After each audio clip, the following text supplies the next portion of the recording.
কচ্ছপের বাচ্চা। কি রে, কোথায় কচ্ছপের বাচ্চা? আরে ভাইয়া তুমি বুঝো না কেন, ওইখানে দেখো কচ্ছপের বাচ্চা। আরে দাঁড়া, আমি দেখতেছি।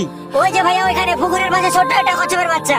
যাই আমি গিয়ে কচ্ছপের বাচ্চাটাকে ধরি। আরে ভাইয়া তুমি চুপ করে থাকো, নাহলে কচ্ছপের বাচ্চা আবার চলে যেতে পারে। আচ্ছা ঠিক আছে, আমি চুপ করে থাকলাম। আচ্ছা ঠিক আছে ভাইয়া, তুমি চুপ করে থাকো, আমি গিয়ে কচ্ছপের বাচ্চাটাকে ধরি।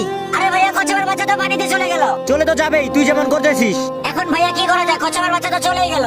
আমার কাছে একটা বুদ্ধি আছে, চল কচ্ছপ ধরার জন্য কয়েকটা ফাঁদ বানাই। আচ্ছা ঠিক আছে ভাইয়া, চলো আমরা কচ্ছপ ধরার জন্য কয়েকটা ফাঁদ বানাই। বন্ধুরা, আজকে আমরা নদীতে কচ্ছপ ধরতে গিয়ে কচ্ছপ ধরতে পারলাম না, তাই চিন্তা করলাম কচ্ছপ ধরার জন্য কিছু ফাঁদ বানাইতে হবে। আর তোমরা তো জানোই আমার বোনটা পশু পাখি শিকার করতে কত ভালোবাসে, তাই আজকে আমরা তার জন্য কচ্ছপ ধরতে যাব। কিন্তু বন্ধুরা, আমার অনেক কষ্ট হয় যখন দেখি এত কষ্ট করে ভিডিও বানানোর পরেও তোমরা আমার ভিডিওতে লাইক সাবস্ক্রাইব করো না। তাই তোমরা যদি তোমাদের মা বাবাকে ভালোবেসে থাকো তাহলে অবশ্যই আজকে লাইক সাবস্ক্রাইব করে দিও। এইভাবে ফাঁদগুলোকে এক এক সময় এক এক জায়গায় বসাতে হবে যাতে কচ্ছপগুলো টোপটা গিলতে পারে।